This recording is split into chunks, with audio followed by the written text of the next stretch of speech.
जैनं जयतु शासनं, जैनं जयतु शासनं, जैनं जयतु शासनं। पंच परमेष्ठी भगवान की जय। आचार्य श्री गुरुवर कुंद कुंद महाराज की जय। आचार्य श्री गुरुवर विद्या सागर महाराज की जय। परम पूज्य मुनिवर श्री सुधा सागर जी महाराज की जय।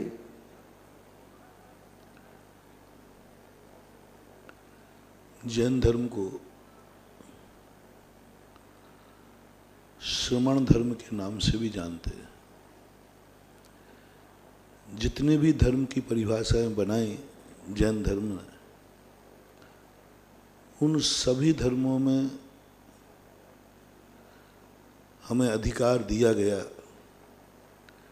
कि तुम जो करना चाहे कर लो। जहाँ तक द्रव्य की योग्यता की बात है तो प्रत्येक द्रव्य में अनंत अनंत योग्यता बराबर विद्यमान है। पर्यायों की योग्यता हीनादिक होती है। षड्गुण हानि द्रवृद्धि रूप जो पर्याय से होता है, द्रव्य में द्रव्य षड्गुणानि रूप नहीं होता, वो तो त्रिकालिक एक समान ही रहता है। षड्गुण हानि वृद्धि जो चलती रहती है वो पर्यायों की अपेक्षा चलती है। तो योग्यता तो हमारी हमेशा तैयार है हर कार्य करने के लिए, लेकिन हमारे लिए कुछ करना है जो अपने हाथ में है। कौन सी पर्याय निकालना है ये हमारे हाथ में है। प्रकृति ने आपको गेहूं दे दिया, लेकिन कौन सा व्यंजन बनाना है ये प्रकृति नहीं करेगी। प्रकृति के हाथ में नहीं। आज तक किसी खेत से व्यंजन नहीं मिले।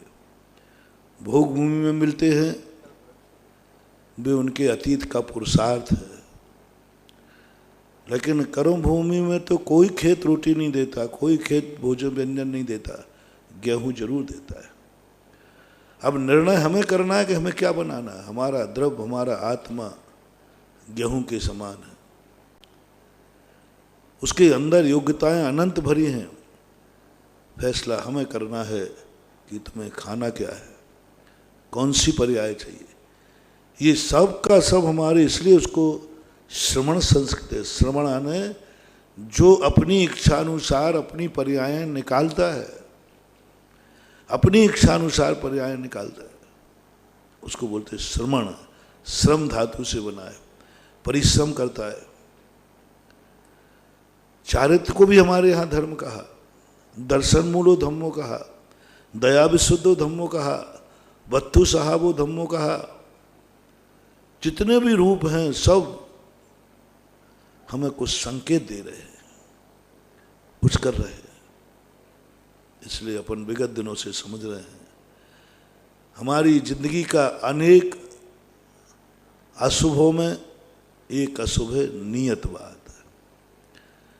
किसी कार्य करने के प्रारंभ में यदि आपके मन में कल कहा था, ये भाव आ गया कि जो होना है सो निश्चित है, आपका अमंगल हो गया, अशुभ हो गया, अब आपके कार्य की सिद्धि नहीं होगी। आप कभी करके देखना, बहुत जोश में जा रहे हो, बहुत जोश में जा रहे हो, और तुरंत तुम्हारे मन में आ जाए जो होना है सो निश्चित है, आपके पैर ढीले पड़ जाएंगे। एक विद्यार्थी के लिए आप 6 महीने तक, मेरिट लिस्टेड विद्यार्थी है, गोल्ड मेडल लिस्टेड है, लेकिन यदि 6 महीने उसकी मेमोरी भर दिया है, जो होना है निश्चित है, जो होना नियत है, उस साल वो पास भी हो जाए तो बहुत बड़ी बात समझना। वो पढ़ेगा ही नहीं, पढ़ ही नहीं सकता, डिप्रेशन में चला जाएगा, हतोत्साहित हो जाएगा। बोले क्या पढ़ना, लोग कहें पढ़ो, बोले कुछ नहीं, सब नियत है, जो होना है वो निश्चित है, वो फेल हो जाएगा। आज किसी, जितने मैंने कल कहा था, नियतवादी लोग संयम क्यों नहीं ले पा रहे? क्योंकि वो कहना जो होना है सो निश्चित है, जिस दिन हमारी पर्याय आएगी हो जाएगी। परमार्थ मार्ग में लगा रहे हो, संसार मार्ग में तो पुरुषार्थ करते हैं। संसार मार्ग में, व्यापार में, धंधे में, कसायों में, राग द्वेषों में, सब में पुरुषार्थ करते। जैसे धर्म के आचरण की बात आएगी तो नियत बात पे टाल देते। महानुभाव, सबसे ज्यादा जिंदगी में सबसे पहले किसी कार्य करते समय यदि कोई अशुभ है, अमंगल है, तो नियत बात का विचार।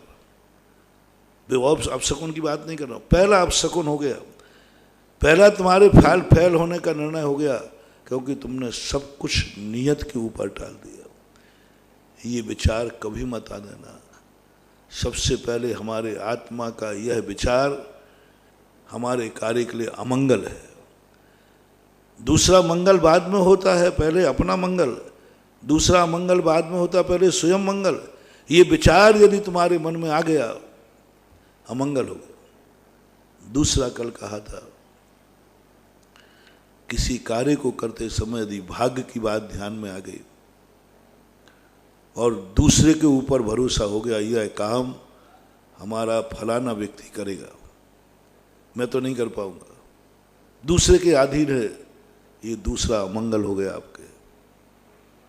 क्योंकि आपने अपनी जिंदगी का डाकडोर किसी दूसरे को सौंप दी। वो भगवान भी हो सकता है। यदि कार्य करते समय आपको ये बात आ गई कि नहीं, यह कार्य भगवान भरोसे है, भगवान ही करेगा, तो महानुभाव आपका अमंगल हो गया, अशुभ हो गया। आप अब सफलता की गुंजाइश मत करना। महाराज, भगवान भरोसे तो भगवान तो बहुत पवित्र नहीं, हर कार्य के लिए पवित्र नहीं। भगवान के भरोसे होना ये भगवान का सबसे बड़ा अपमान है, और भगवान भरोसे होना अपनी जिंदगी का सबसे बड़ा अमंगल है, सबसे बड़ा अशुभ है। नियतवाद के समान बहुत सारे लोग भगवान के भरोसे रहते, जो होना है वही होगा, जो भगवान चाहेगा। इसको शुभ मत मानना महानुभाव। ये विचारधारा बहुत अशुभ है, इससे ऊपर उठो। किसी के भी भरोसे, चाहे गुरु के भरोसे हो, चाहे माँ बाप के भरोसे हो। मैंने कल कितना विस्तार से समझाया था। एक बेटा माँ बाप के भरोसे रहता है, उसकी ज़िंदगी बर्बाद हो जाती, वो कभी पढ़ नहीं पाता, क्योंकि उसको मालूम है कि मेरा तो सब कुछ माँ बाप के भरोसे। कभी माँ बाप से जन्म लेना, लेकिन अपनी ज़िंदगी का भरोसा माँ बाप के ऊपर मत डालना। माँ बाप के भरोसे पर मत रहना, कभी भूल कर परिणाम नहीं करना कि मुझे कभी माँ बाप का भी सहारा लेना पड़ेगा। लेना, लेते आए हैं, ले रहे हैं, लेकिन मन में विचार नहीं आना। और ऐसा भी भाव करो, भगवान से प्रार्थना किया करो, हे भगवान, मेरी जिंदगी में और कुछ नहीं चाहिए, बस मुझे किसी से सहारा न लेना पड़े। मेरी जिंदगी, तेरा भी सहारा नहीं चाहता हूं मैं। मेरी जिंदगी के कार्य में तुझसे भी नहीं कराना चाहता, तेरे भरोसे भी मैं अपनी जिंदगी नहीं चलाऊंगा। ये वरदान मांगने आया हूं मैं। दुनिया के लोग तो भगवान और गुरुओं के पास इसलिए जाते हैं कि हे भगवान, मैं सारी जिंदगी तुम्हारे भरोसे छोड़ता हूं। लोगों ने समर्पण की और भक्ति की ये परिभाषा मान ली, गुरु के भरोसे छोड़ दिया। नहीं, सच्ची भक्ति वह है जो भगवान से कहे, भगवान, आज की भक्ति का फल चाहता हूं, मुझे तेरा भी सहारा न लेना पड़े। हर संकट में मैं खुद उससे जूझूं, तेरा सहारा या नाम न लेना पड़े। हर अच्छाई को मैं प्राप्त करूं, तेरा सहारा न लेना पड़े। ये दो चीज़ें कभी भगवान से मांगना, कभी प्रयास करना। भगवान, बस एक आशीर्वाद आज चाहिए, भक्ति का फल, कि मुझे कभी किसी का सहारा नहीं लेना पड़े, यहाँ तक कि तेरा भी। तेरा नाम मैं अपाहिज होकर के नहीं पढ़ना चाहता, तेरा नाम मैं संकट में पढ़ के नहीं जानता। तेरा नाम तो मेरा है हर खुशी में, और मेरा स्वभाव है। मजबूर होकर तेरा नाम नहीं लूं, मजबूर होकर तेरी शरण में नहीं आऊं तो स्वभाव मान के आऊं कि प्रभु की शरण लेना मेरा स्वभाव है। ना कोई इच्छा है और ना कोई संकट को हटाना है। इच्छा पूर्ति के लिए मैं तेरे दरवाजे नहीं आऊं, मेरे में जितनी इच्छाएं हों भगवान वो मैं स्वयं पूरी करूं, कभी तेरे सामने अभी हाथ ना फैलाना पड़े। मैं किसी के भरोसे नहीं रहना चाहता, गुरु के भरोसे भी नहीं, भगवान माता किसी के भरोसे नहीं, मैं अपने पैरों पर खड़े होना चाहता। जैन दर्शन का ये सबसे बड़ी चीज, इसलिए कल हमने कहा था भाग के भरोसे, किसी दूसरों के भरोसे अपनी जिंदगी को छोड़ना तुम्हारी जिंदगी का अपशगुन है, अमंगल है, तुम कभी सफल प्राप्त नहीं पाओगे। तो यहीं पर हमने कर्म पुरुषन को छोड़ा था और ये भी कह के छोड़ा था और आपने सहमति दी थी कि ऐसा महाराज जी मैंने आपकी दोनों बातें स्वीकार कर ली, दोनों बातें स्वीकार कर ली, मेरा काम हो, मैंने मान लिया आपकी बात। आज के बाद मैं नियत बात को स्वीकार नहीं करूंगा। जो समय जैसा होना है इसको मैंने अपनी जिंदगी से निकाल दिया और ख़ास तौर से जिस समय मैं कार्य प्रारंभ करूंगा या कार्य करूंगा उस समय तो इसका ध्यान भी नहीं करूंगा। हाँ, कार्य होने के बाद जरूर नियतवाद को लाऊंगा, कार्य होने के बाद भी भाग्यवाद को लाऊंगा, कार्य सफल होने के बाद जरूर करूंगा ये सब भगवान ने किया है, कहूँगा ये सब माँ बाप ने किया, गुरु ने किया। लेकिन कार्य करते समय कोई नहीं आएगा, ना भगवान आएगा, ना गुरु आएगा, ना कुछ आएगा। महाराज जी बात आपकी हम स्वीकार करते हैं, अपन स्वीकार कर लेते, ऐसी बात नहीं। सब जनियों को मालूम है भगवान कुछ नहीं करता, गुरु कुछ नहीं करता, सब। लेकिन एक प्रश्न उठाया था आपने कि महाराज ये मान तो लिया और मन फिर पावर भी बढ़ा लिया कि इस कार्य को मैं करूंगा, भगवान जान रहे हैं इसलिए मैं नहीं करूंगा, मैं जो करूंगा वो भगवान जानेंगे, ऐसा परिणाम कर लिया। लेकिन डर लग रहा है कि सफलता मिलेगी कि नहीं मिलेगी। पढ़ रहा हो, भगवान के भरोसे नहीं पढ़ रहा हो, जो होना है वो नहीं, लेकिन एक डर आता है मैं पास होऊंगा या नहीं। ये डर एक ऐसी समस्या है, उसके लिए प्रकृति कहती है, जिनवाणी कहती है मैं तुम्हारा डर दूर कर सकता हूं, उस डर को मिटा सकता हूं। जैसे उदाहरण दिया था हमने, अर्जुन ने सब स्वीकार कर लिया, नियतवाद स्वीकार कर लिया, कर्म करना है, फल की चिंता नहीं करना, ये स्वीकार कर लिया, सब कर लिया। लेकिन एक प्रश्न श्री कृष्ण के सामने रख दिया, मुझे डर लग रहा है कि मैं जीतूंगा या नहीं जीतूंगा। इस डर के निवारण के लिए कृष्ण जी के पास कोई शब्द नहीं थे, शास्त्र नहीं थे, कुछ नहीं था, मात्र एक संदेश दिया उन्होंने इस डर को मिटाने के लिए, सगुन। कोई शुभ सगुन मिल जाए तो ये डर मिट सकता है। और परसों सुनाया था कि सामने आने वाले मुनिराज को देखकर कृष्ण जी से, अर्जुन से कहा, देखो डर को दूर करो, सगुन सामने आ रहा है, तुम्हारी विजय निश्चित है। यानी कृष्ण जी ने उसका डर, अर्जुन का डर उपदेशों से नहीं मिटाया, सगुन से मिटाया। इसी प्रकार मैं 3-4 दिनों के अंदर आप लोगों को हर कार्य करते समय डर लगता है, हर कार्य करते समय, जो कार्य आप करते हो उसका डर लगता है। परिवार में आप सोते हो तो डर लगता है, आप खाते हैं तो डर लगता है, आप परिवार के लोगों से डरते हैं, माँ बाप बेटे से डरता है, बेटा माँ बाप से डरता है, आप बच्चों की शादी करते समय डरते हैं, बच्चों को पढ़ाने को भेजते हो तब आप डरते हो। आपके डर कितने कारणों से होते हैं। दिन भर में 24 घंटे में ऐसा कौन सा कार्य है जिसमें तुम डरते नहीं हो? मुझे तो नहीं दिखता है कोई तुम्हारे पास कार्य है। हर कार्य में डर लगता है, भय लगता है।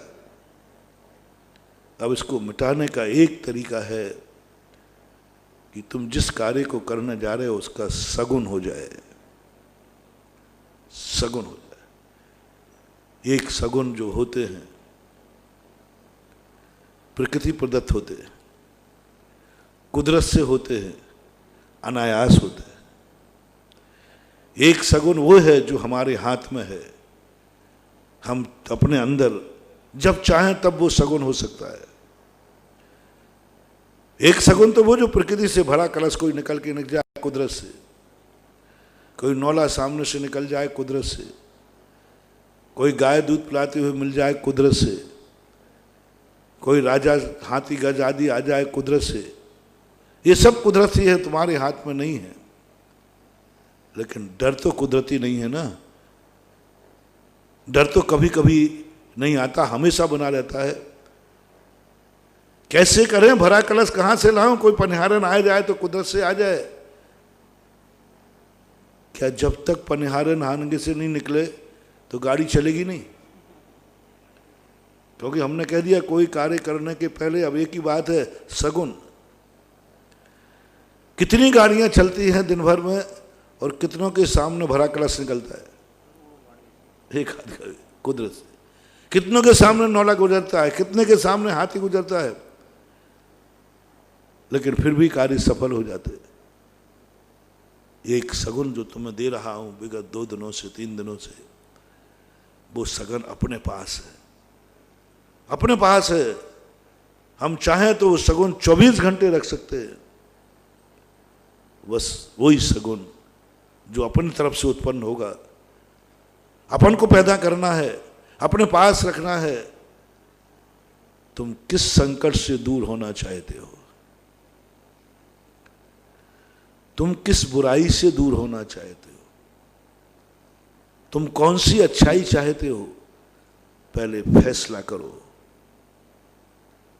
फैसला करो। सबसे पहले जो मैं बार बार कहता हूं, सम्यक दर्शन प्राप्त करने के पहले क्षयोप समलब्धि बनाओ। और क्षयोप समलब्धि बनाने का अर्थ कुछ नहीं। बहुत दिन पहले हमने एक बात कही थी, बहुत दिन, शायद महीना भर हो गया, एक होमवर्क दिया था तुम्हें। पहला कार्य, तुम्हारी जिंदगी में बुराइयां कितनी हैं, कितनी बुराइयां हैं जिसको तुम बुरा मानते हो, तुम्हारी आत्मा बुरा मानती है, जिनसे तुम परेशान हो। पहले निर्णय करना। कितनी मंदिर आते रहना, कितने गुरु के पास आते रहना, कितनी भक्तांबर पढ़ते रहना, कुछ भी नहीं मिलने वाला। पहले फैसला तो करो कि तुम्हारे लिए बुराइयां क्या क्या हैं, कौन कौन सी बुराइयां तुम्हारे जीवन में हैं जिनसे तुम परेशान हो, जिनसे तुम परेशान हो, जो तुम्हें लगता है कि ये मेरे जीवन में बहुत बड़ी बुराई है। मैंने कहा था, अपनी बुराइयां, अपनी गंदगी, ओहो, गुरु से साफ मत कराओ। मैं सदा कहता हूं, अपने जो बड़े होते हैं उनसे अपनी गंदगी साफ नहीं कराना। वे पूज्य है, वो जमादार नहीं है। गंदगी साफ करने वाला बड़ा नहीं होता, ऊंच नहीं होता, बहुत ऊंचा नहीं मानते गंदगी साफ करने वाले को लोक व्यवहार में। तुम्हारे गुरु कौन है? ऊंचे हैं कि नीचे हैं? उच्च मानते हो कि नीच मानते हो? उच्च मानते, फिर उनसे गंदगी साफ नहीं कराना। बहुत बड़ा सोच। जैन दर्शन ने ये कुदरत से कहां से निकाला? मैंने सारी दुनिया में यही पढ़ा है, गुरु खोट निकालते हैं, गुरु हमारी बुराइयां निकालते हैं, गुरु हमारी गंदगी निकालते हैं, हमारे गंदे विचारों को साफ करते हैं, हमारे जीवन को पवित्र कर देते हैं। लेकिन जब मैंने लब्धि सार पढ़ा तो उन्होंने तो गुरु को प्रारंभ में नहीं रख करके 3 नंबर पर रखा। उन्होंने कहा नहीं, तुम अपने गुरु तुम्हारे पूज्य हैं कि अपूज्य हैं? बोले पूज्य, बड़े हैं। बड़ों से गंदगी साफ नहीं कराई जाती। आपकी गंदगी हो सके तो बड़ों की गंदगी साफ करना। बच्चे की गंदगी माँ साफ करती है, पिता साफ कर देता है। ये अबोध है, अज्ञानी है, असमर्थ है। 3 कारण। अज्ञानी है, अबोध है, असमर्थ है। उसको पता नहीं कि ये मेरे पूजनी माँ हैं, उसको पता नहीं ये पूजनी पिता हैं, उसे पता नहीं, इसलिए वो साफ करा देता, उसको कोई विकल्प ही नहीं आता। गोदी में गंदगी कर देता, कोई विकल्प नहीं आता। लेकिन बड़ा होने के बाद यदि आपकी गंदगी माँ बाप साफ करते हैं तो नीति कहती है ये निंदनीय है। माँ बाप की गंदगी साफ करोगे तो धर्म है। एक बार बहुत विस्तार से मैंने दिया था। बड़े होने के बाद, शादी होने के बाद अपनी जिंदगी के कपड़े कभी माँ पिता से मत धुलवाना, माँ से मत धुलवाना। बड़े होने के बाद माँ बाप के कपड़े तुम धोना ये धर्म है, और माँ बाप से कपड़े धुलवाना अधर्म है। और तुम लोग बहुत अधर्म करते हो। बड़े होने के बाद माँ को रोटी बना के खिलाना, माँ की बनी हुई रोटी मत खाना। अब तुम बड़े हो गए हो, तुम समझने लगे हो माँ पूजनी है, तुम अब माँ के पैर पड़ने लगे हो। बचपन में तो तुम माँ को लात भी मार देते थे, वो दूध पिलाती थी, तुम लात मार देते। अब तुम 8 साल के हो गए, बड़े हो गए, अब तुम माँ के पैर छुए हैं तुमने। जिस माँ के पैर छुए हो, जिसके संबंध में तुम्हें ये मालूम हो गया हो कि मेरी ये माँ पूजनी है, जैसे ही माँ को पूजनी का एहसास हो तुम्हारे लिए, बेटे की बात कर रहा हूँ, तुम्हें जैसी अनुभूति में आ जाए ये मेरा गार्जियन है, ये मेरा पूजनी है, ये मेरा वंदनी है, बस वहीं तुरंत निर्णय लेना है इस व्यक्ति से मैं अपनी अब सेवा नहीं कराऊंगा। बस उसी दिन नियम लेना। 8 वर्ष अंतर मुहूर्त के बाद सबसे जो उत्कृष्ट बालक होगा वो 8 वर्ष के बाद नियम ले लेगा। यदि यहाँ चूक गया तो 18वें साल में तो नियम लेना ही है। 18वें साल में नियम लेते ही वो नियम ले लेगा कि अब मैं जवान हो गया, बालिक हो गया, अब मैं अपनी गंदगी अपनी कोई भी माँ बाप से साफ नहीं कराऊं। यदि यहाँ भी चूकता है तो शादी होने के बाद तो मार्शल लॉ लागू है। अब यदि एक दिन भी तेरे माँ ने कपड़े तेरे धो दिए, अब तो तेरी पत्नी भी आ गई ना, एक दिन माँ ने तेरे लिए रोटी बनाने के लिए तेरे लिए बैठना पड़ा, अब तेरी जिंदगी बर्बाद हो जाएगी। अब नहीं, अब नहीं। अब माँ को रोटी बना के खिलाना है, माँ तुम्हें नहीं खिलाएगी। माँ के कपड़े धोना है, माँ तेरे कपड़े नहीं धोगी। और तुम तो ऐसे चले आते हो जैसे तुम्हारी माँ कोई नौकरानी हो। माँ माँ मेरे कपड़े नहीं धुले, बीबी से नहीं बोलेंगे। हाँ, कई छोकरों को देखा शादी होने के बाद उनकी हिम्मत नहीं, पत्नी ने मेरे कपड़े, वो मम्मी को चिल्लाता है मम्मी मेरे कपड़े नहीं धुले। अरे भाई उससे बोलना, उससे नहीं बोल सकता हूं, नहीं तो वो तो निपटा देगी। कितनी बड़ी बात। सबसे बड़ा जिंदगी का विनाशकारी शब्द, माँ मेरे कपड़ों पर प्रेस नहीं हुआ, माँ मुझे पानी दो, माँ मुझे रोटी दो। ये तुम्हारे अनाथ होने के लक्षण हैं, ये तुम्हारे पशु गति में जाने के लक्षण हैं। जब तुम बड़े हो जाओ, विवाह हो जाए, उस समय घर में आते ही मत कहना माँ पानी दो, आके ही माँ को 1 गिलास भर के पानी दे देना। ये मत मांगो माँ रोटी दो, थाली लगा के माँ के सामने रोटी बेल के खिला देना। कपड़े मत मांगो, माँ के कपड़े पड़े हों तो उनको धो लेना। मैं तो अपने भक्त के हर बालक से कहता हूँ, जब शादी तुम करो तो जो बातें तुम करते हो वो मैं सुनना भी नहीं चाहता, मेरी रुचि भी नहीं है। लेकिन अपनी मंगेतर से मेरी तरफ से कुछ 2-4 बातें करवा लेना कि देखो मैं उस गुरु का चेला हूँ जिस गुरु ने मुझे संस्कार दिया है कि मैं अपने पूजनीय व्यक्तियों से कभी अपना काम सेवा नहीं कराऊंगा और सदा पूजनी की सेवा करूंगा। पूजनी से काम कराना, बड़ों को नौकर बनाना है और पूजनी की सेवा करना बैयावृत्ति है, और वज्र सब नाराज संगन के बंद का कारण है। जब जब तुम्हारे माँ बड़े होने के बाद कपड़े धोएगी, तुम्हें वो पाप लगेगा कि तुमने एक माँ को नौकरानी बना लिया। अब तुम्हारे जीवन में अनाथ होने का लक्षण बन गया, तुमने माँ को नौकरानी बनाया, माँ से गंदगी साफ कराई, माँ से कपड़े धुलाए। नहीं महानुभाव। और जैसे तुम माँ के धोगे, तुम ऐसे सनात बनोगे कि तुम्हारे कंधे पर कभी माँ बाप की भी अर्थी नहीं निकलेगी। माँ बाप की अर्थी तुम्हारे कंधे पर नहीं लगेगी। माँ बाप जब तक नहीं मरेंगे, जब तक तुम दीक्षा नहीं लोगे। हाँ, तीर्थंकरों के माँ बाप नहीं मरते उनके सामने, क्योंकि उन्होंने पूर्व भाव में यही नियम लिया, मैं अपना कोई भी सेवा पूजनी माँ से नहीं कराऊंगा। और जो बालक अवस्था में करा ली है, वो प्रायश्चित करता है, पश्चाताप करता है। मैं कितना मूर्ख, अज्ञानी, अबोध था, जो मेरी गंदगी पूजनी माँ ने साफ की। चलो, वो तो अबोध में चली गई, वो तो बालक अवस्था में चली गई। अब तो तुम बड़े हो, अब तो तुम बहुत बड़े हो, विवाह हो चुका है। इसके बाद सारे भारत के बच्चों को ये नियम लेना है, हमारा कोई कार्य माँ नहीं करेगी। झगड़े से नहीं, कसाय भाव से नहीं, एक भाव से। माँ, आप माँ धोएगी, वो तो अभी भी प्यार करती है। माँ तुझे बना के देगी तो माँ से हाथ जोड़ के करना, माँ आप मेरी पूजनी हैं।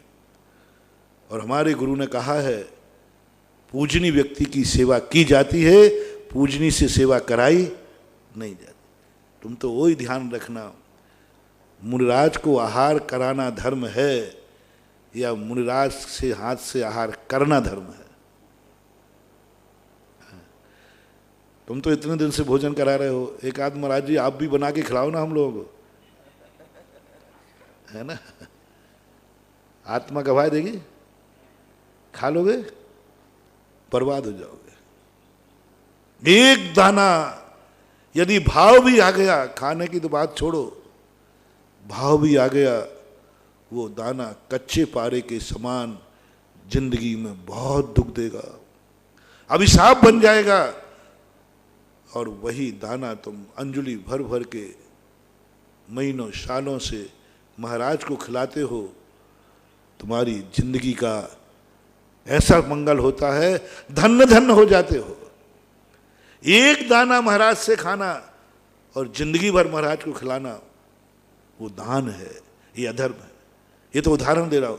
ऐसे ही माँ बाप के यहाँ बड़े होने के बाद नहीं, पूजनी सब एक होते हैं। गृहस्थ की दृष्टि से बता रहा हूं, धर्म की दृष्टि से नहीं। वो भी पूजनी है, वो मेरी सेवा नहीं करेगी, मेरी गंदगी साफ नहीं करेगी, और मैं माँ की गंदगी साफ करूंगा, मैं माँ के कपड़े साफ करूंगा। मेरी पत्नी है, मैं है, दोनों से शादी के पहले ये बात कह लेना। बस इस घर में आने के बाद हमारी पूजनी माँ है, पूजनी दादी है, पूजनी जो भी आपके बड़े होते हैं, इन सब की सेवा करना पड़ेगी। इनकी सेवा हम आपके आते ही, मेरे कपड़े माँ नहीं धोएगी, मेरे प्रेस माँ नहीं करेगी, कुछ भी नहीं करेगी, और सब कुछ मैं करूंगा। तुम नहीं करोगी तो मैं करूंगा, लेकिन माँ को तो नहीं करने दूंगा। जिस बालक ने ऐसा संकल्प लिया, उस बालक को मैं वरदान दे रहा हूं कि एक भाव उसका ऐसा आएगा जो अपने माँ बाप को भी मृत्यु का मुख नहीं देख पाएगा, पूरी जिंदगी भर सनात रहेगा, माँ बाप की छाया रहेगी। कभी नहीं होगा कि मेरे माँ बाप मर गए, उसके घर में तो कभी अर्थी निकलती ही नहीं है। इतना बड़ा पुण्य बन गया। और यदि करा लिया तो ध्यान रखना, या तो पशुओं में जन्म लोगे या अनाथ बनोगे। सबसे ज्यादा पशुओं में तो वो जन्मते हैं जो माँ बाप से सेवा तो करा लेते हैं, लेकिन माँ बाप की सेवा नहीं करते। जब वो बड़े हो जाते हैं तो माँ बाप से, परिवार से, बड़ों से अलग हो जाते हैं। ऐसे लोग नियम से पशु बनते हैं, क्योंकि ये लक्षण किसका है? पशु का। पशु क्या करता है?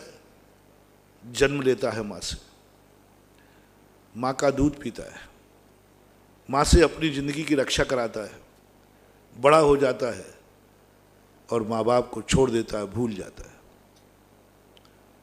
पशुओं को आप देखना, पशु पक्षी चिड़िया माँ बाप से कितनी सेवा करते, कितनी सेवा करता है। बंदर बच्चे को छाती से लगा के रखता है, पक्षी भूखा रहकर अंडों को सेता है, गाय सूकर के देखो अपने बच्चों को कैसे पालते हैं, और वही बच्चा बड़ा होकर के माँ बाप को छोड़ देता है।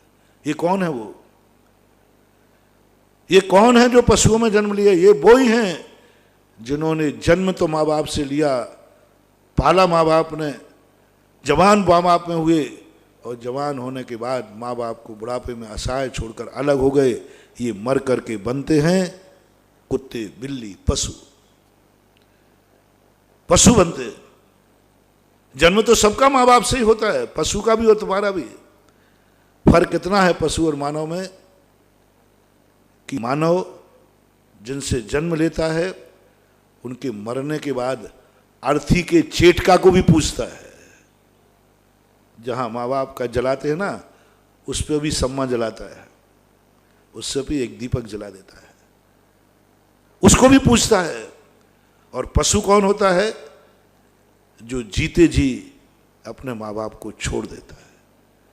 कभी ऐसी गलती मत करना महानुभाव, कभी नहीं करना, कभी नहीं करना। ये मान के करना, सबसे एग्रीमेंट कर लेना कि देखो उन्होंने मुझे 25 साल तक बड़ा किया है, 25 साल तक मुझे खिलाया है, मेरे कपड़े धोए हैं, मुझे सब कुछ किया है, बस कम से कम 25 का ब्याज लगा लूं। 25 साल का ब्याज कितना हो जाएगा? लगा लेना भैया, आप लोग लगा लेना। चलो महाराज कह रहा ब्याज माफ कर दो, मूल 25 साल तक तो कम से कम तुम माँ को रोटी बना के खिलाना, 25 साल तक तो तुम माँ की गंदगी साफ करना, 25 साल तक माँ को उंगली पकड़ करके मंदिर ले जाना, 25 साल तक माँ को अपनी गोदी में उठाना। कह दूं, उम्मीद तो नहीं दिख रही है? जैसे तुझे बचपन में वर्ष वर्ष पालने में सुलाया, कम से कम साल भर ही माँ को झूले में झुला दे। अब मेरे रहते हैं माँ तू झूले में झूलेगी, जमीन पे नहीं, काम नहीं करेगी। झूला डलता था महान आत्माओं के घर में, बच्चों को झूला नहीं डलता, बड़ों को झूला डलता है। बच्चों को झूला डलना तो मजबूरी है और बड़ों को झूला डलना धर्म है। जिस घर के बच्चे अपने बड़े बूढ़ों के लिए, हर घर में 2 झूले होना चाहिए। मेरे भक्तों से मेरा कहना, क्योंकि मैं पहले ही कहता हूं कि मैं अपना प्रवचन दुश्मनों को तो देता नहीं मैं तो अपने प्यारे भक्तों को देता हूं, क्योंकि ये प्रवचन, जैसे मैंने कहा था ना एक दिन, आप लोग अपनी कमाई किसको देते हो? दुश्मनों को कि बेटे को? तो मैं भी अपने प्रवचन, मेरी कमाई है, मैं अपने बेटों को देता हूं, मैं अपने भक्तों को देता हूं। हर भक्त के घर में 2 झूले होना चाहिए, एक तो बच्चे का, बच्ची का, संतान का। वो झूला, मेरा भावना है कि मेरे भक्तों के घर में सदा बच्चों का झूला डला रहे, इसलिए कह रहा हूं मैं। महाराज जी, ये बहुत आपका बहुत बहुत उपकार। आपने कहा हमारे घर में खूब बच्चे, कभी भी बच्चों के झूले डले रहे। नहीं तो पहले शर्त सुन लो पहले। हाँ, ऐसे थोड़ी कह दोगे भाई, ऐसे थोड़ी कह दोगे। शर्त ये है कि उस घर में हमेशा बड़े बूढ़ों के लिए एक झूला डला रहे। वो झूला तुम्हें वरदान देगा। मैं वरदान देने वाला कौन होता हूं? मेरे वरदान से यदि सारे काम हो जाते तो अभी तक तुम्हें वरदान दे चुका होता। मैं तो क्या बिगड़ता, सबको कहता भाई सब खुश रहे। नहीं महानुभाव, मेरे हाथ में नहीं है, इसलिए मैं कह रहा हूं एक घर में बड़े बूढ़ों का झूला डलो और कहो दादाजी, दादी जी, पिताजी, माँ, जो भी तुम्हारे बड़े हैं, आपके लिए झूला है। अब आपको झूला झूलना है। क्योंकि आपने मुझे बचपन में झुलाया है, हम तुम्हें बुढ़ापे में झुलाएंगे। ओहो, बैठ जाना। जैसे तुम बच्चा जब तुम्हारा सोता ना पाले में, तो आप लोग रस्सी बांध लेते हो, सोते भी जाते तो भी झुलाते जाते, सब करते। ऐसे ही कभी एक डोरी बांध देना, तुम काम भी करते जाना और माँ का झूला भी झुलाते जाना। कितने लोगों ने बच्चों के झूले झुलाए होंगे, कितने लोगों के झूले माँ ने झुलाए होंगे। बोलो ऐसे कितने बच्चे संसार में जिसके झूले को माँ ने नहीं झुलाया हो, है ना? सब ने झुलाया, पिता ने नहीं झुलाया। लेकिन कितने बच्चे हैं जिन्होंने माँ बाप का झूला झुलाया हो? मतलब झूले ही नहीं झुलाऊंगा क्या? होना चाहिए। ये आर्य पुत्रों का लक्षण है, ये आर्य पुत्रों की परिभाषा है, ये आर्य पुत्रों की पहचान है। कभी कोई उस घर में आवे, कभी मुनिराज घर में आवे, कभी देवता घर में आवे और देख कर कहे ये दो झूले क्यों डले? ये तो समझ में आ रहा है, ये तो बच्चे का डला है, ये तो पालना है, ये झूला क्यों डला? तुम गर्व से कहना ये मेरे माँ बाप का झूला है। और दो रस्सियों पकड़ लेना एक साथ। कल्पना करना, एक कल्पना कर रहा हूं, मेरी शेख चिल्ली जैसी भावना है। शायद कहीं दो झूले, एक पर तुम्हारा बच्चा झूल रहा है और एक पर मम्मी पापा झूल रहे हैं। दोनों झूले यूं झुलाओ। ऐसी वीडियो हमें देखने कम मिलेगी।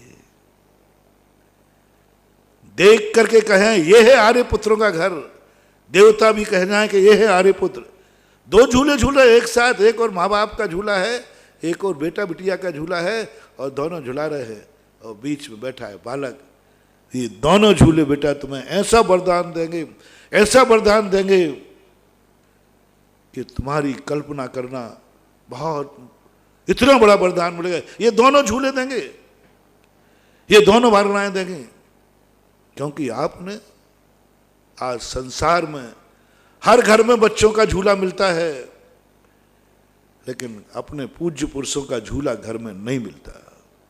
होना चाहिए, मेरी भावना है, होना चाहिए और उस पर बैठकर झुलाना चाहिए। कल्पना करो जब तुम माँ को झुला रहे होगे धीरे से, उसकी ये प्रकृति माँ की इतनी दुआ मिलेगी, इतनी दुआ मिलेगी, उस दुआ को तुम 100 भाव तक भी खर्च करोगे तो खर्च पूरी होने वाली नहीं। अपरंपार पुण्य का बंद होगा। जब तुम्हारे जीवन में कभी ऐसा मौका आए, आज तुमने कपड़े माँ के साफ करके, माँ मैंने, पिताजी आपके कपड़े मैंने धो दिए, आप थाली लगा कर देते हो। कितने बच्चे हैं जिन्होंने कभी माँ बाप से थाली नहीं लगवाई हो, माँ बाप ने कभी रोटी बना के नहीं खिलाया हो, शायद कोई नहीं। लेकिन कितने बेटे हैं जिन्होंने थाली लगाकर कभी मम्मी को, पापा को अपने हाथ से एक गिलास खिलाया हो? कितने लोग, मान लो कितना बड़ा कर्जा है तुम्हारे ऊपर कि ऐसा एक भी बालक बालिका नहीं है जिसको माँ बाप ने कभी अपने हाथ से रोटी न खिलाई हो। लेकिन भारत में कितने लोग हैं जिनके लिए कभी भी कहो एक गिलास भी माँ के हाथ पे नहीं दिया हो, थाली लगा के आया हो कि माँ आज की थाली मैं लगाऊंगा और मैं खिलाऊंगा। माँ जब तुम्हें भोजन खिलाती है बचपन में, उसका आनंद कितना होता है। और जिस समय तू उनके मुंह में गिलास देगा थाली लगा करके, उस समय जो दुआ निकलेगी वो दुआ तुझे अनाथ होने से बचा लेगी। माँ खाएगी नहीं, माँ बहुत स्वाभिमानी होती है, वो खुद की थाली खुद लगा लेती है, खुद खा लेती है। लेकिन मैं तो तुम्हारे लिए कह रहा हूं, तुम्हारे रहते हुए, माँ के रहते हुए बचपन में बेटे को रोटी बनाना पड़े, थाली लगाना पड़े, माँ को धिक्कार है। और तुम्हारे विवाह होने के बाद माँ को चूल्हे पर बैठना पड़े, माँ को रोटी बनाना पड़े तो तुम्हें धिक्कार है, तुम्हें धिक्कार है। माँ नहीं करेगी, वो तो अपने हाथ से बनाएगी खाएगी, लेकिन तुम्हारा कर्तव्य है कि नहीं, मैं थाली लगाऊंगा, मैं गिलास बना के खिलाऊंगा। आप गिलास तोड़ोगे भी नहीं, बेटा तोड़ेगा, बहू तोड़ेगी। ये संस्कार ऐसे बन जाए, फिर देखो हमारा देश कैसा चलता है। मैं तो कर्म सिद्धांत की तरफ से कह रहा था, बड़ों से कभी अपनी गंदगी साफ नहीं कराई जाती। ये लोक व्यवहार में मैं चला गया, मैं परमार्थ की तरफ जा रहा था। लोक व्यवहार भी संकेत इसलिए बताता हूँ कि लोक व्यवहार तुम्हारे जीवन में आ जाएगा तो एक दिन वही आदत परमार्थ में आ जाएगी। तो एक नियम बनाओ अपने जीवन में। और इसी प्रकार परमार्थ क्षेत्र में पूज्यवर नेमिचंद चंद महाराज ने कहा, कहाँ जा रहे हो?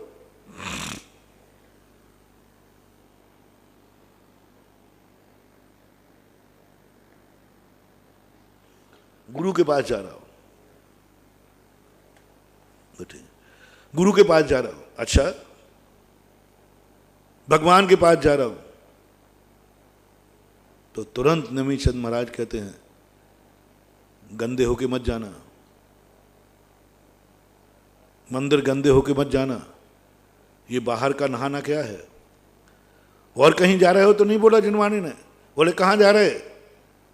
बोले दोस्त के यहाँ जा रहे। कोई बात नहीं। कहाँ जा रहे हो? बोले रिश्तेदार के यहाँ। कोई बात नहीं। सब स्थानों पे जा रहे हो, कहीं नहीं लिखा के ऐसे लगा। जैसे ही मंदिर की बात आई, जिनवानी कहा नहा के जाना, गंदे मत जाना, क्योंकि तुम पूज्य पुरुष के पास जा रहे हो। उसको गंदगी देखने में नहीं आना चाहिए, तुम्हारा गंदापन देखने में नहीं आना चाहिए। ये बाह्य शुद्धि उपलक्षण है। बाह्य शुद्धि में कहीं ना कहीं अंतरंग शुद्धि छुपी है। जैसे मंदिर में गुरुओं को गंदे हाथों, गंदे कपड़े से अशुद्ध दशा में नहीं छुआ जाता, बस ऐसा ही जब कहाँ जा रहे हो? सम्यक दर्शन प्राप्त करने, गुरु से शिक्षा लेने। तो सम्यक दर्शन की भूमिका कहती है, पहले गंदे होके मत जाना, गंदगी निकाल के जाओ, गंदगी की लिस्ट बनाओ। इसलिए मैंने गुरु से मिलने के पहले 1 महीने पहले कहा था, क्या आपने अपनी गंदगी की लिस्ट बना ली? क्या आपके मन में कितनी गंदगी है? नहीं, हम तो गंदे जाएंगे, महाराज अपने आप हमारी गंदगी निकाल देंगे। ध्यान रखना, माँ तो बेचारी मोहित है,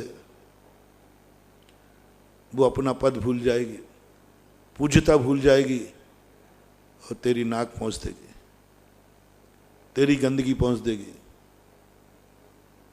नहीं करेगी शर्म, नहीं करेगी शर्म, कोई विकल्प नहीं आएगा।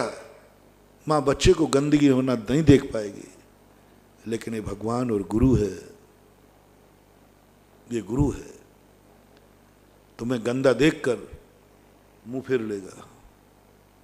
ये निर्मोही है, ये निर्मोही है। भगवान तुम्हें गंदा देखकर मुंह फेर लेगा, गुरु फेर लेंगे मुंह। वो इतना साहस नहीं करेंगे कि चलो ये गंदा व्यक्ति आया है, मैं खुद इसकी सफाई कर देता हूं। नहीं, मां कर सकती है, पिता कर सकता है, गुरु नहीं। गुरु मुंह फेर लेगा। और तुम्हें गंदगी देखकर गुरु ने यदि मुंह फेर लिया, उन्होंने पीठ दिखा दी, उनकी दृष्टि में गिर गए, उन्होंने छी कह दिया, अब बोलो, गुरु ने जब छी कह दिया, इसका अर्थ अब संसार में तुम कहीं के लायक नहीं। गुरु ने ठुटका दिया, गुरु ने नजर फेर ली, गुरु ने घृणा कर ली, गुरु ने छोड़ दिया। बंधु बहुत सावधान है। हनुमान ने रामचंद्र जी से यही कहा, भगवान आपके हाथ में पत्थर, राम ने पूछा कि हमारे हाथ से पत्थर क्यों डूब रहा है हनुमान, तेरा क्यों तैरता है? तो हनुमान जी कहते, प्रभु आपके हाथ में आने वाला पत्थर कितना भाग्यवान है, और आप ही जिसे छोड़ दोगे वो डूबेगा नहीं तो क्या खाक तैरेगा? आप छोड़ रहे हो उसको। भगवान और गुरु किसको छोड़ते हैं? पापी को, गंदे को, अच्छे को नहीं छोड़ते। अच्छे को तो आप छोड़ने का सवाल ही नहीं। यानी ये पत्थर वो दुर्भागा है जिसको आपने छोड़ा है, इसका अर्थ ये पापी है, वो डूबेगा। गुरु ने तुम्हें छोड़ दिया, गुरु ने नजर फेर ली, गुरु ने छी कह दिया, कितना गंदा है, बंधु डूब जाओगे, डूब जाओगे। कोई भी निकालने वाला नहीं लगे, इतनी गहराई में डूबोगे। इसलिए जैन दर्शन कहता है गुरु को मां मत समझना, गुरु को पिता मत समझना कि वे तुम्हारी गंदगी साफ कर देंगे। गंदे होकर बालक मां के पास दौड़ता है, मां नहला देती है, लेकिन मंदिर जब आता है व्यक्ति नहा के आता है। नहा के जाना, वहां मत नहाना, नहा के जाना, वहां मत नहाना, क्योंकि वहां नहाना मंदिर को गंदा करना है। अंतरंग परिणामों की तरफ से इतने बार हम गुरु के पास गए, सम्यक दर्शन नहीं हुआ। इतने बार अपन भगवान के पास गए, अनादिकाल से सम्यक दर्शन नहीं हुआ। क्यों? क्यों? क्योंकि गुरु ने मुझे स्वीकार ही नहीं किया। क्यों? क्योंकि गंदगी थी, गंदगी थी। भगवान ने स्वीकार ही नहीं किया क्योंकि हम गंदे थे। मन गंदा था, वचन गंदा था, काया गंदी, सब कुछ गंदा ही गंदा भरा था, बुराइयों से भरे हुए थे।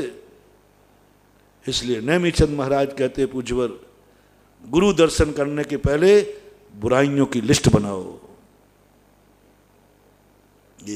ये काम गुरु से मत करने दो। मुझे बहुत शर्म आती है, लेकिन मैं क्या हूं? मैं पंचम काल का हूं, आधा गुरु हूं, आधी तुम्हारी मम्मी हूं। हाँ, इसलिए हमें मोक्ष नहीं मिलने वाला है।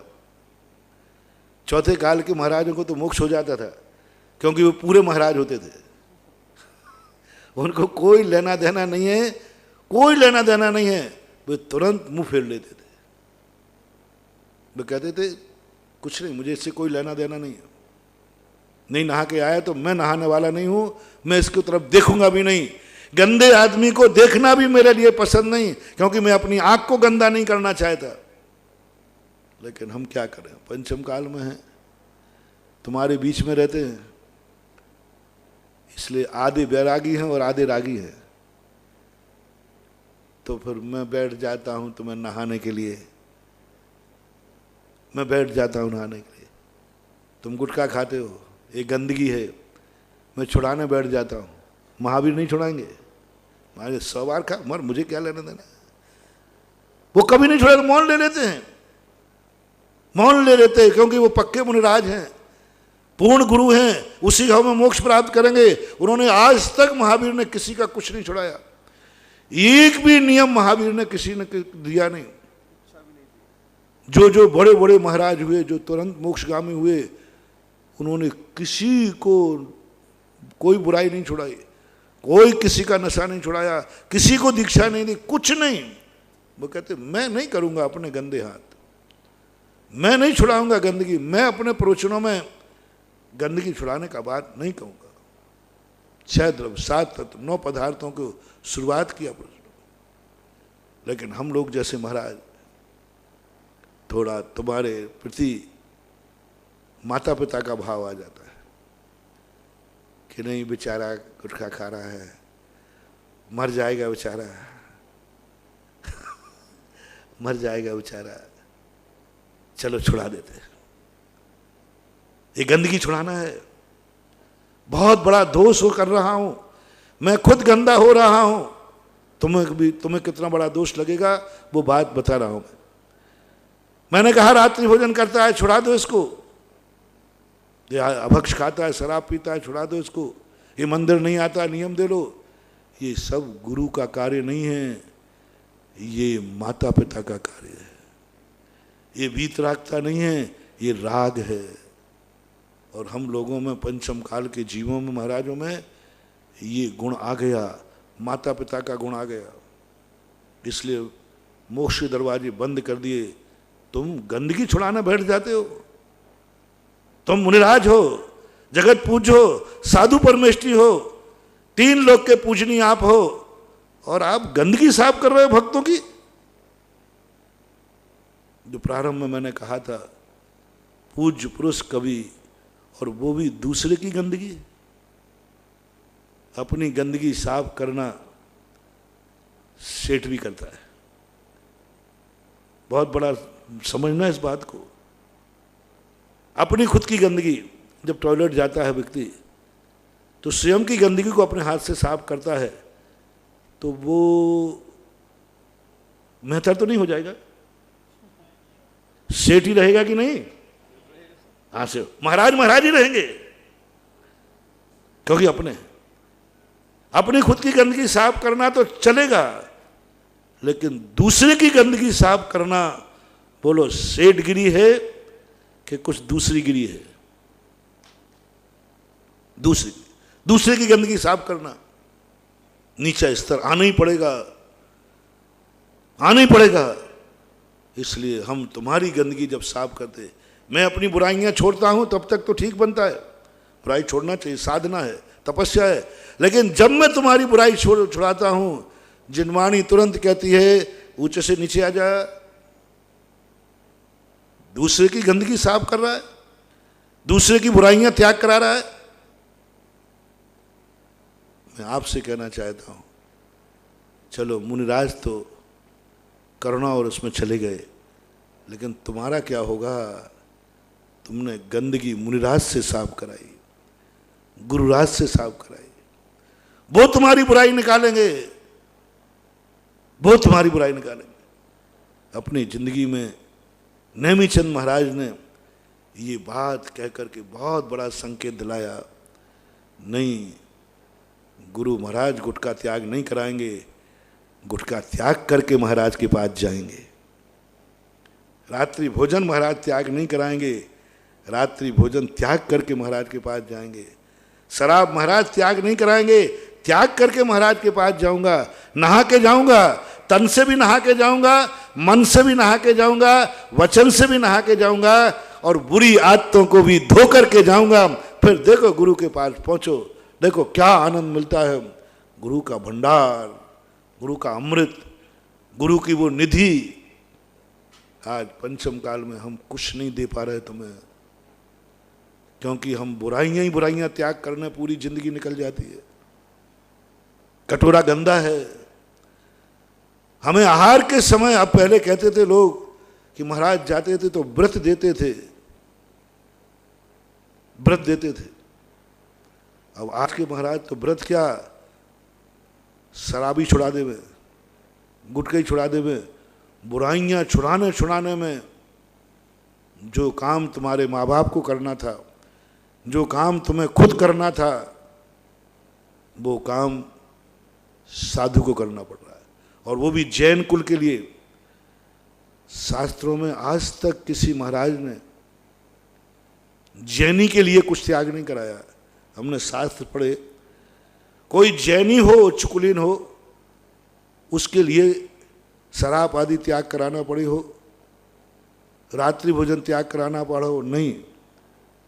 जितने भी त्याग कराए शास्त्रों में निम्न कुल वालों के, ऐसे कुल वाले जिनकी आजीविका गंदी है, मातंग है, चांडाल है, धीवर है, त्रियंश है, इनको त्याग कराए। त्याग कराने की बात आई। रात्रि भोजन के नियम तो बहुत लोगों ने लिए। एक शास्त्र में रात्रि भोजन का त्याग एक महाराज ने सियार का कराया था। किसी मनुष्य का किसी महाराज ने रात्रि भोजन त्याग कराया, मुझे कोई भी आगम में ढूंढ के बतावे। महाराज ने त्याग लेना और त्याग कराना, सियार का तो कराया था, महाराज ने कराया था।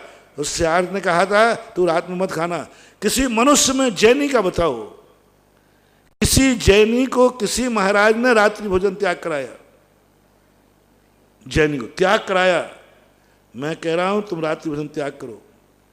किसी जैनी को शराब का त्याग कराया, किसी जैनी को मांस का त्याग कराया। जैनी को कह रहा हूं, मांस का त्याग कराया हो तो मांस खाते हो, मांस का त्याग करो। अजैनों के तो कराए, धीवरों के तो कराए हैं, मछुआरों के तो कराए हैं, जैनी के नहीं कराए। और आज देखो, अभी तक जो नहीं हुआ था, हम महाराज लोगों को आज क्या करना पड़ता है? जैनियों के यहाँ चौके पे कहना पड़ता है रात में तो नहीं खाते, गुटखा तो नहीं खाते। अब ये कैसे कहो भगवान, एक कहने में शर्म आती है। अब ये बताऊं कि गोल गोल तो नहीं खाते भाई टालू, ये पूछना पड़ता है आजकल बड़े बड़े शहरों में। अंडे तो नहीं खाते, अब बताओ, अंडे का नाम लेना ही घी है, घृणा हो जाती है। और वहां पूछना पड़ता है, नहीं पूछे तो अनर्थ हो जाए, पूछें तो आफत। शराब का पूछे तो बड़ा पूछने में शर्म लगती है, इससे क्या पूछूं जैनी के यहाँ।